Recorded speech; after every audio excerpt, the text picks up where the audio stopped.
কোনোদিনও করব না। আমার ভাইরা, ফেরাউন দ্বিতীয় সন্তানটাকে কোল থেকে কেড়ে নিয়ে বাবা আরেকবার তাকে অফার দিছে, কিন্তু অফার গ্রহণ করে নাই। মায়ের সামনে দ্বিতীয় সন্তানটাকে আগুন ওই গরম তেলের ভিতরে যখন ছেড়ে দিছে, ওই রকম সন্তানের ভিতরে কারায়ের ভিতরে সন্তানের মতো ভুনা হয়ে গেছে, একদিকে গোশত একদিকে হাত। কিন্তু কিতাবের ভিতরে লেখে দ্বিতীয় সন্তানটাকে যখন কড়াইয়ের তেলের মধ্যে ছেড়ে দিয়েছে, ওর রূহটা যখন আসমানের দিকে উড়ে যায়, তার ভেতর থেকে একটা আওয়াজ আসতেছিল, উম্মি উম্মি লা তাখাফ। ওগো মা, তুমি ভয় পাও না, চিন্তা করো না, তোমার সন্তানটা মরে নাই। তুমি দেখতেছো গরম তেলের ভিতরে মরে গেছে, কিন্তু না গো মা, আমরা গরম তেলের ভিতরে গোসল করছি, কিন্তু আল্লাহ পাক আমাদের মাথা উঠা দিয়েছে জান্নাতুল ফেরদাউসে। মাগো, আমরা দুনিয়াতে মরছি, কিন্তু মাথা উঠেছে জান্নাতের ভিতরে। ও মা, অপেক্ষায় রইলাম কখন তোমার সঙ্গে দেখা হবে, মুলাকাত হবে, আবার তুমি মার কোলে আমরা মাথা রাখবো। ফেরাউন ডাক দিয়া বলে, দুইটা সন্তান হারাইনি শুধুমাত্র তোর জিদের কারণে। ঈমান ছেড়ে দে, আমি এই ফেরাউনের উপরে তুই খোদাই দাবি বিশ্বাস করে নে। আল্লাহর বান্দি ডেকে বলে না, লা তুশরিক বিল্লাহি ওয়া ইন কুতিলতা আও হুররিকতা। মদিনার কামলিওয়ালা নবী ঘোষণা দিয়েছেন, এই উম্মতেরা, তোমাদের গর্দানের উপরে কেউ যদি তরবারি রাখা দেয় আর যদি বলে এই কিঞ্চিত পরিমাণ শিরিক তুমি করবা, বিনিময়ে তোমার জীবন দান করা হবে। আর যদি তুমি শিরিক না করো, তাহলে তোমাকে কতল করা হবে, গর্দান উড়ায় দেওয়া হবে। ওগো উম্মত, তুমি ওই গর্দানটাকে উড়ায় দাও, গর্দান ফেলে দাও, কিন্তু শিরিক করবা না। গর্দান পড়ে গেলে যে রক্তের সাগর তৈরি হবে, ওই সাগরে নৌকা ভাসাইয়া তুমি আল্লাহর জান্নাতে যাইবা। মুসলমান ভাইরা আমার, মহিলা এক পায়ে দাঁড়াইছে, কয় খবরদার, আমার সবকিছু চুরি করতে পারবি, কিন্তু আমার ঈমান না, আমার ঈমান নিতে পারবি না। মুসলমান ভাইরা আমার, ফেরাউন বলে, তাহলে তোকেও বাঁচাইতে পারলাম না, ভাই আমি বাঁচতে চাই না। ইবতিদাইতু বিহাযাল ইমাম, আমার দুই সন্তান চলে গেছে, আমি তাদেরকে ইবতিদা করে তাদের পেছনে চলে যেতে চাই। ফেরাউন বলে, তোর কোনো শেষ ইচ্ছা থাকলে তুই আমার কাছে ব্যক্ত কর, পূরণ করব। আল্লাহর বান্দী ডেকে বলে, ওই ফেরাউন, একটা মাত্র আশা আমার অন্তরে, সেটা হলো আমাকে যখন তেলের ভেতরে জ্বালাইবা, আমার দুই সন্তানের কঙ্কাল এবং আমার কঙ্কালের গোশতগুলো এক কবরের ভিতরে দাফন করে দিবা, আলাদা আলাদা দিবা না। এটাই হলো আমার শেষ ইচ্ছা। মুসলমান ভাইরা আমার, ফেরাউন দেরি করে নাই, আল্লাহর বান্দাকে ওই তেলের ভিতরে জ্বালাইয়া ওদের মা সন্তান তিনজনের লাশটাকে এক কবরের ভিতরে দাফন করে দিয়েছে। বাবা, বিশ্বনবী যখন মেরাজে যায়, ওখান থেকে ঘেরাতে পাইছে, জিবরিল আমিন বলে, নবী গো, এটাই হলো সেই কবর। জিবরিল কতদিন ঘেরান আসবে? জিবরিল আমিন বলে, ইয়া রাসূলুল্লাহ, ইলা ইয়াউমিল কিয়ামাহ। সুবহানাল্লাহ বলেন। জিবরিল আমিন বলেন, নবী আলাইহিস সালাম গো, কিয়ামত পর্যন্ত আল্লাহ ঘেরান এই কবর থেকে বের করবে, কারণ এটা হলো একটা দৃষ্টান্ত হয়ে আছে ইসলামের জন্য, ঈমানের জন্য। নিজের কলিজার টুকরা দুইটা সন্তানকে বিসর্জন দিতে সে পিছপা হয় নাই, ঠিক না? এটার নাম হলো ঈমান।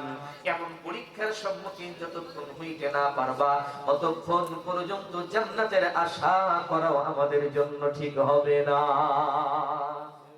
নবীজি বলেন, আশাদ্দুন নাসি বালাআন আল আমবিয়া সুম্মাল আমসাল ফাল আমসাল। বিশ্বনবী বলেন, যারা নবী হইছে পৃথিবীতে, এই কথা বলে না একদম। বিশ্বনবী বলেন, যারা পৃথিবীর জমিনে পয়গম্বর হইছেন, নবী হইছেন, আল্লাহ পাক রব্বুল আলামিন তাদের কাছ থেকে সবচেয়ে বেশি পরীক্ষা নিয়েছেন, তাদের কাছ থেকে, নবীদের কাছ থেকে। এজন্য বাবা, এমন কোন নবী নাই যে কাফেরদের মাইর খায় নাই, এমন কোন নবী নাই কাফেরদের নির্যাতন সহ্য করেন নাই, এমন কোন নবী দুনিয়ার জমিনে আসে নাই দিনের পর দিন না খেয়ে থাকেন নাই, এমন কোন নবী দুনিয়াতে আসে নাই যে যে ছাগলের রাখালি করে নাই, এমন কোন নবী রাসূল দুনিয়াতে আগমন করে নাই যে কাফেরদের অত্যাচারে দেশান্তরিত হয় নাই। এমন কি বাবা সমস্ত নবীদের যিনি নবী তিনি হলেন মুহাম্মাদুর রাসূলুল্লাহ সাল্লাল্লাহু আলাইহি ওয়াসাল্লাম। আমার নবীর চাইতে বড় কোন নবী কি আর আছে? উনি শুধু নবী না, উনি হলেন নবীদেরও নবী, খাতামুন নবিয়্যিন, ইমামুল আম্বিয়া। কথা বলেন ঠিক কিনা? উনি শুধুমাত্র নবীদের নবী তা না, সমস্ত নবীদের ইমাম। অথচ আল্লাহ পাক রব্বুল আলামিন ওনার হাবিব, ওনার দোস্ত মুহাম্মদুর রাসূলুল্লাহ সাল্লাল্লাহু আলাইহি ওয়াসাল্লাম কেউ কিন্তু পরীক্ষার বাহিরে রাখেন নাই। কি রাখছিলেন? এত প্রিয়, এত কাছের, এত বন্ধু, এত দোস্তি, তারপরেও কিন্তু পরীক্ষার বাহিরে রাখেন নাই। উহুদের ময়দানে নবীর মাথার ভিতরে লোহার পরা ঢুকে পড়ছে, দাঁত ভেঙে পড়ে গেছে। তাইফের জমিনে ও মুসলমান, নবীজির শরীরে পাথরের আঘাতে ক্ষত বিক্ষত হইয়া রক্ত ঝরে ঝরে জুতা মুবারকটা পায়ের সঙ্গে লেগে গেছে। দিনের পর দিন না খাওয়া আল্লাহ রাখছেন, 3 দিন 4 দিন পর্যন্ত নবীজি না খেয়ে থাকছেন পৃথিবীর জমিনে। কেন বাবা, কেন? কারণ পরীক্ষা ছিল আল্লাহর তরফ থেকে। অথচ আমার নবী যদি চাইতেন, রব্বে কারীম মক্কা মদিনার সমস্ত পাহাড়গুলি স্বর্ণ বানাইয়া দিতেন। সুবহানাল্লাহ, জোরে আওয়াজ দিয়ে বলেন। তাহলে নবীদের কাছ থেকে যদি এমন পরীক্ষা নেওয়া হয়, তাহলে আমরা যদি তাদের উম্মত হই, আমরা যদি উম্মতে মুহাম্মাদি হই, বলুন তো বাবা আমাদের উপরেও পরীক্ষা আসবে কি আসবে না? হার্ড পরীক্ষা আসবে, কঠিন পরীক্ষা আসবে। মিথ্যা মামলা হামলা আমাদের উপরে করা হবে, জেল জরিমানা আমাদের জন্য হবে, বড়লোকদের অত্যাচার আমাদের উপরে এসে পড়বে, অসুস্থতা আসবে, ফসল নষ্ট হয়ে যাবে, ব্যবসায় ধস নেমে যাবে, সন্তান অসুস্থতায় মারা যাবে, আরো অনেক মুসিবত আমাদেরকে ঘিরে ধরবে। এগুলো হলো আল্লাহর তরফ থেকে পরীক্ষা। বান্দা তুমি যদি ধৈর্যের সাথে মোকাবেলা করতে পারো, আল্লাহ পাক বলেন বিনিময়ে আমি আল্লাহ তোমারে দেব একটা জান্নাত। একটু জিকির করেন লা ইলাহা ইল্লাল্লাহ, লা ইলাহা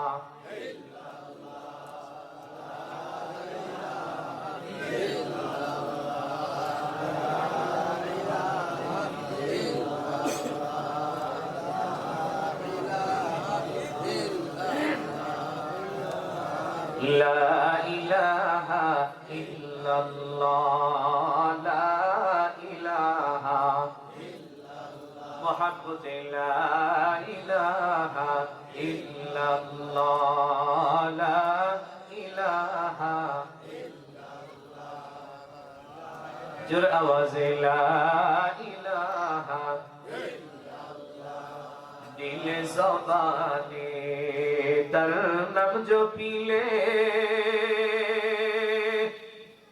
দেহ মনে শান্তি মিলিবে। চিল্লায় বলেন মারহাবা। দিলে জবানে তার নাম জপিলে, দেহ মনে শান্তি মিলিবে, এহকালে শান্তি পরকালে মুক্তি, এহকালে শান্তি পরকালে মুক্তি দেবেন মোদের সেই আল্লাহ তাআলা।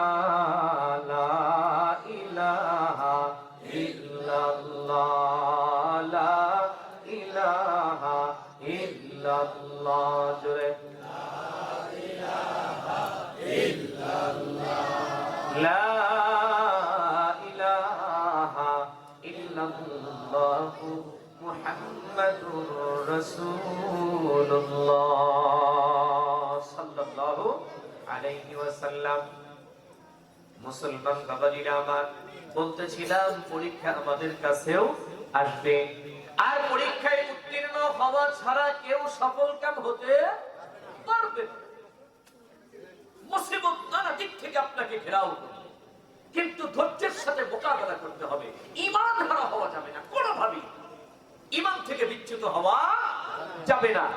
ওই যে বললাম না, গর্দানে যদি তরবারিও রাখে তবুও তরবারির নিচে থেকেও বলতে হবে লা ইলাহা ইল্লাল্লাহ মুহাম্মাদুর রাসূলুল্লাহ। এটার নাম হলো ঈমান। এক একজন সাহাবী জীবন দিয়ে দিয়েছেন, আল্লাহু আকবার। কিন্তু তারা পরীক্ষায় ফেল করেন নাই। সাইয়্যিদুনা বিলাল রাদিয়াল্লাহু তাআলা আনহু এত মর্যাদা, এত দাম কেন হইছে জানেন? শুধুমাত্র এই ঈমান ধরে রাখার কারণে। যে নির্যাতন ওনার উপরে করা হয়েছে তার 100 ভাগের 1 ভাগ যদি আমাদেরকে করা হয়, আমার তো ডাউট হয় যে আমরা আবার বেঈমান না হয়ে যাই। বেঈমান না হয়ে যাই আমরা, আমাদের তো ডাউট হয়।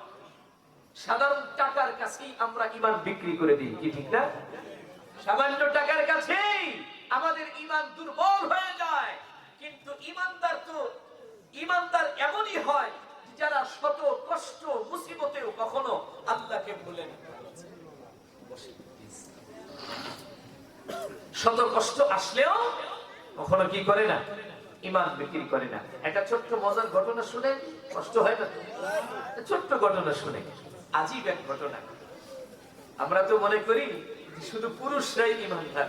না না না না, মেয়েরাও ঈমানদার হয়, সাচ্চা ঈমানদার মেয়েরাও হয়। এক আল্লাহর বান্দী, একটা ছোট্ট ঘটনা আপনাদেরকে শোনাই। দুই বন্ধু পিকনিকে গেছে, আমাকে বলতে যায় না, বজনি টজনি হিন্দিয়া যায় মানুষ ঘুরবা। তো দুই বন্ধু মিলে গেছে।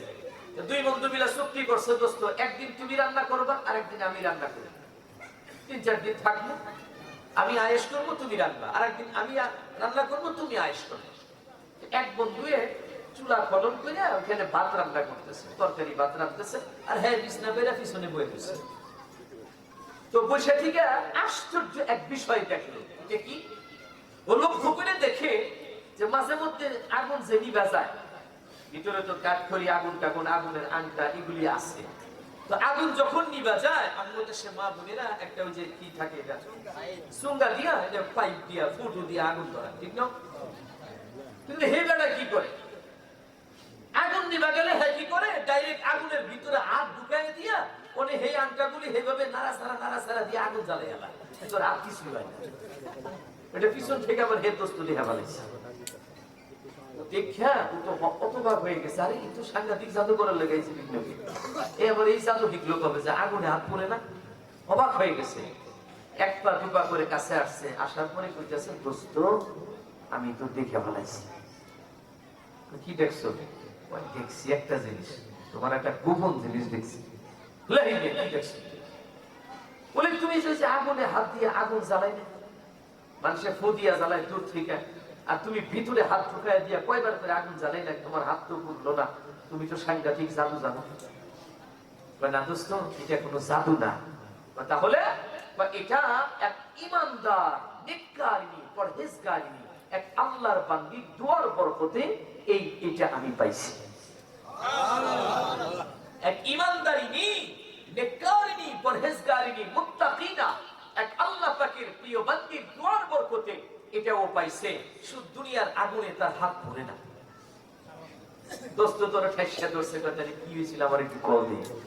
কেমনে পাইলা তুমি? এইটা আবার কোন কথা? এটা তোমার সাথে এতদিন মিশি কোনোদিন তো বলো নাই। কোনোদিন বলার দরকার হয়নি, তাই বলি নাই। কেমনে? তুমি তো জানো একটা সময় ছিল, আমি যখন আরো যুবক ছিলাম, 15-16, ওই সময় আমি তো মদ্যপান করতাম প্রচুর পরিমাণে, নেশা করতাম। বাবারও টাকা ছিল, হোটেল, খুব নেশা করছে।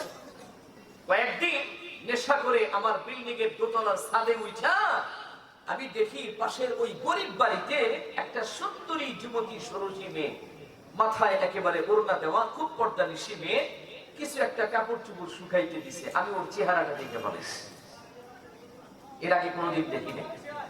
দেখে তো আমি আশ্চর্য হলাম যে আমার বাড়ির পাশে এই পরিবারে এত সুন্দরী একটা মেয়ে আছে, ওর প্রতি আমার একটা মানে মহাব্বত এসে গেল। আমি ওকে মুহূর্তেই যেন ভালোবেসে ফেললাম, ওকে আমার জীবন সঙ্গিনী হিসেবে চাই। 2-1 দিন পরে আমি আমার বাবার কাছে গিয়ে বললাম, বাবা তুমি না আমার জন্য কত টাকা খরচ করেছো, আমি যেন মদ পান করা ছেড়ে দেই, আমি যেন ভালো হয়ে যাই। কয় হ্যাঁ বাবা তা তো করেছি। যুবক ডাক দিয়া কয়, বাবা একটা কাজ যদি করে দিতে পারো তাহলে চিরতরে তওবা করলাম, জীবনে কোনোদিন মদ খাবো না, মদের গিলাসটা ছুঁয়েও কোনোদিন দেখবো না। বাবা তো খুশি। বলো বাবা বলো কি করতে হবে, কি চাও তুমি? বলে আমার বাড়ির পেছনে এই গরিব পরিবারে একটা মেয়ে আছে, মেয়েটা বড় সুন্দরী, আমার বড় ভালো লেগেছে। বাবা গো তুমি যদি কথা বলে ওই মেয়েটাকে তোমার বৌমা বানাইতে পারো, তাহলে ওয়াদা করলাম জীবনে কোনোদিন আর মদ পান করব না। আল্লাহর বান্দা খুশি হয়ে গেছে, লোকটা এমনিতেই ভালো, অনেক টাকাওয়ালা, অনেক দানবীর মানুষ, কিন্তু সন্তান অমানুষ। লোকটা অনেক মিষ্টি সৃষ্টি হাবিজাবি কিনে নিয়া ওই আল্লাহর বান্দার বাড়িতে গিয়ে সালাম দিয়ে ঢুকছে। ওই বাড়িওয়ালা হলো একজন আলেম মানুষ। বাড়িতে ঢোকার পরে আপ্যায়ন করে বসতে দিয়েছে। ভাই আপনি না আমার সামনের বাড়ির লোক? বলে হ্যাঁ। হঠাৎ আমার বাড়িতে এগুলো মিষ্টি মুষ্টি লয়ে কি লেগে আইছেন? লোকটা ডাক দিয়া বলে, মাওলানা একটা প্রস্তাব নিয়ে এসেছিলাম। সেটা কি? আপনার ঘরে নাকি যুবতী একটা মেয়ে আছে? কয় হ্যাঁ, আল্লাহ তো দিয়েছে। ওই যদি আপনার মেয়েটাকে আমার বাড়ির বউ করে নিতে চায়, তাহলে আপনি কি মত দিবেন? আমি বৌমা নয়, আমার মেয়ে করে নিয়ে যাব, কোনো সমস্যা নাই। আল্লাহর বান্দা মাওলানা সাহেব উনি শুধু বললেন, ভাই একটুখানি এই বিষয়টাকে আপনি উল্টো করে দেখেন। আপনার জায়গায় আমি আর আমার জায়গায় আপনি। আমার ছেলেটা মদ পান করে, এখন বলেন আমার ছেলের সাথে কি আপনার মেয়েটাকে দিবেন আপনি? লোকটা জ্ঞানী মানুষ, বুঝা পালাইছে। সালাম কালাম দিয়ে উঠে চলে গেছে। কয় পাইছি মনে আর কোনোদিন আমনে পোলাই হলো মদখোর, দেখে শুনে কে মদখোরের লগে বিয়া দিব? টাকা থাকলে কি হয়েছে? হ্যাঁ, টাকা দিয়ে সুখ হয়? এক কথা বল, একটা পরিবারের টাকার জন্য সুখ হয়? টাকার জন্য সুখ হয় না। বাড়িতে গেছে, যায় ছেলের কাছে বলছে, বাবা এই আশা ছেড়ে দে, তুই ভালো হয়ে যা, এর চাইতে সুন্দরী মেয়ে তুই পাবি। ছেলেটা রাগ হয়েছে ঠিক, কিন্তু মেয়েটার উপরে বদনজর দেয় নাই। রাগ আছে খুব মনে মনে, আমার বাবারে অপমান করছে, আমি এত ধনিক দুলাল, এত টাকা পয়সা, ওয়াদাও করছিলাম যে মদ খাবো না জীবনে, ওরে যদি আমি সঙ্গিনী হিসাবে পাই, কিন্তু আমারে দিল না। শেষ পর্যন্ত আল্লাহ মাওলানা সাহেব ওই মেয়েটাকে একজন ইমাম সাহেবের কাছে দিয়ে দিছি। কিতাবের ভিতরে লেখে, ইমাম সাহেবের কাছে দিয়ে হওয়ার পরে তার শ্বশুর বাড়িতে চলে গেছে। দেখতে দেখতে বাবা 4 থেকে 5টা বছর অতিবাহিত হয়ে গেছে। 5 বছর পরে এলাকার ভিতরে প্রচন্ড দুর্ভিক্ষ শুরু হয়েছে। কারোর ঘরে খাবার নাই, শুধুমাত্র কেবলমাত্র যারা ধনী বিত্তবান তাদের ঘরে টাকা পয়সা খাবার আছে, যারা ব্যবসায়ী তাদের ঘরে আছে। সাধারণ মানুষের ঘরে কোনো খাবার নাই।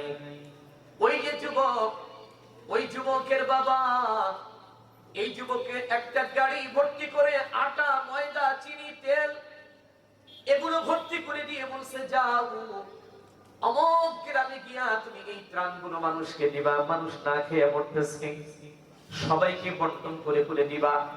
যুবক চলে গেছে তার লোকজন নিয়া। অমুক গ্রামে যাওয়ার পরে যখন সমস্ত মানুষগুলো লাইনে দাঁড়াইছে, ছেলেরা মেয়েরা লাইনে দাঁড়ায় গেছে, এক পর্যায়ে যুবক ময়দা চিনি বিতরণ করতে করতে হঠাৎ করে তাকায় দেখে, ওই যে যারা মনে মনে ভালোবাসছিল, বিয়ে দেয় নাই, ওই মেয়েটা তার 2টা সন্তান কোলে লইয়া সেখানে দাঁড়ায় গেছে চিনি আর ময়দার জন্য। যুবকের ভিতরে পশুত্ব চালা দিয়া উঠছে। যুবক চিন্তা করতেছে, আজকে তোমার সতীত্ব ভাঙবো, তুমি আমাকে বিবাহ করো নাই। যুবক ডাক দিয়া বলে, এই তুমি কি আমাকে চিনতে পেরেছো?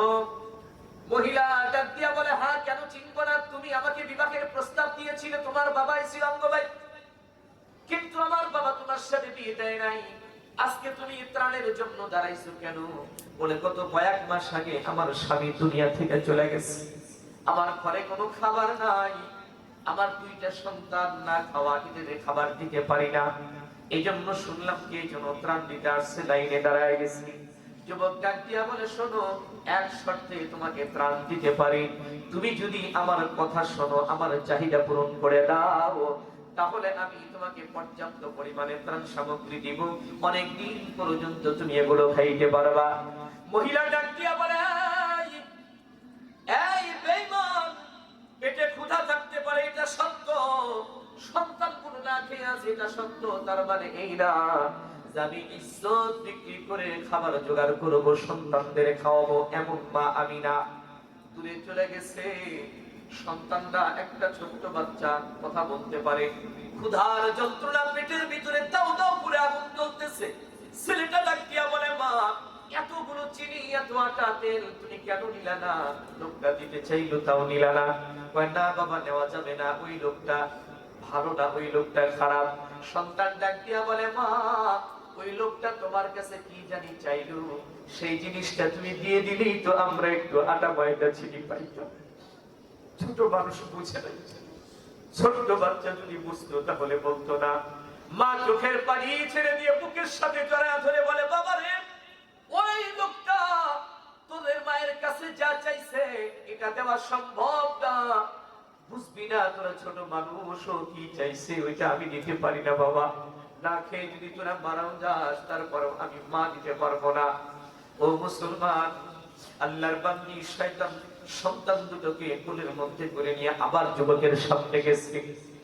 যুবক মনে করছে এই তো রাজি হয়ে গেছে। আবার যখন আইছে, মহিলা ডাক দিয়া বলে, এই তোমাকে একটা কথা বলার জন্য আসছিলাম। তুমি মনে করছো আমি রাজি হইছি? না না, তুমি শুধু মনে রাখবা, যারা ঈমানদার, যারা পরহেজগার, মুত্তাকিনা, যাদের ভিতরে আল্লাহর ভয় আছে, যারা কখনো মানুষের সামনে মাথা নত করে না, নিজেদের ইজ্জতের হেফাজত করে, সম্ভ্রম হেফাজত করে, আমার আল্লাহ তাদেরকে কখনো না খাওয়ায় রাখে না। অবশ্যই আমার আল্লাহ আমার সন্তানদের জন্য বাড়িতে খাওয়ার ব্যবস্থা করবে। ওয়া মাইয়াত্তাকিল্লাহা ইয়াজআল লাহু মাখরাজা ওয়া ইয়ারযুকুহু মিন হাইসু লা ইয়াহতাসিব। মুসলমান ভাইরা আমার, যুবক ডাক দিয়া বলে, ঠিক আছে যাও যাও, তোমার বাড়িতেই চলে যাও, না খেয়ে মরো গিয়া। মহিলা বাড়িতে চলে গেছে। এই তুমি আমারে খাবার না দিতে পারো, কিন্তু আমার আল্লাহ পাক আমারে না খাওয়ায় রাখবে না।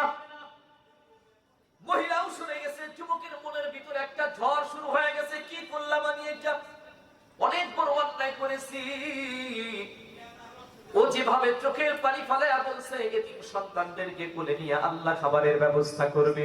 আল্লাহ পাক যদি ওর ঘরে খাবার দেয়, ওই আল্লাহ পাক আমার ঘরে গজব দিতেও সময় নেবে না।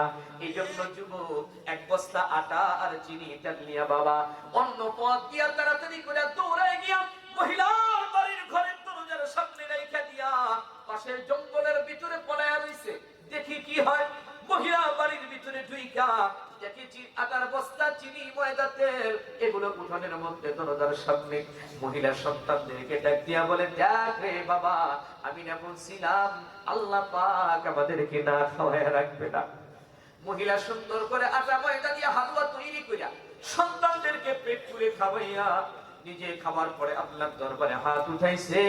ডাক দিয়া বলে, আল্লাহ আমি জানি এটা ডাইরেক্ট আসমান থেকে কখনো নাজিল হয় নাই, আসে নাই, কোন না কোন বান্দা আমার বাড়ির ভিতরে খাবারটা দিয়ে গেছে। রব্বে কারীম, যৌবনের লালসায় এক যুবক আমার সতীত্ব হরণ করতে চায়। মাওলারে, ওর মতো শয়তানের চেহারা তুমি আমাকে দেখাইছো, আর যেই মানুষটা খাবার রাইখা গেছে এমন একটা নেককারের চেহারা আল্লাহ তুমি কেন আমারে দেখাইলা না? মানুষ কয়জন? মূলত কিন্তু একজনই। মহিলা দোয়া করে, রব্বুল আলামিন, আমি তোমার দরবারে ফরিয়াদ করলাম, আমি এক এতিম সন্তানের মা। মাওলা গো, যে আমার সন্তানদের জন্য খাবারের ইন্তজাম করেছে, ও মালিক, শুধুমাত্র জাহান্নামের আগুন কেন? আমি দোয়া করলাম দুনিয়ার কোন আগুনও যেন তার শরীরে স্পর্শ না করে। যুবক এই দোয়া শুইনা বাড়িতে চলে গেছে, চোখের পানি ফালায়া ভালো হয়ে গেছে, পরিবর্তন এসে গেছে। যুবক বাড়িতে যাওয়ার পরে ট্রাই করতেছে, দেখি এক এতিম সন্তানের মায়ের দোয়ার পাওয়ার কেমন।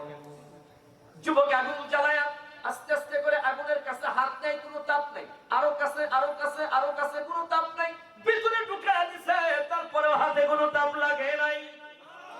তার মানে মালিক কি দোয়া কবুল করে ভালাইছে। যুবক বলে, ওরে দোস্ত, এটা কোনো জাদু না, মন্ত্র না, এটা আমার ওই নেককার ওই বোনের দোয়ার বরকতে আল্লাহ পাক আমাকে এই দুনিয়ার আগুন থেকে তো বাঁচাইছে, জানি না জাহান্নামের আগুনের কি হবে। তো ঈমান যদি রাখতে চান, এরকম ঈমান রাখতে হবে। বুঝে আসছে আমার কথা? এই জন্য বাবা, পরীক্ষা আমাদের সামনেও।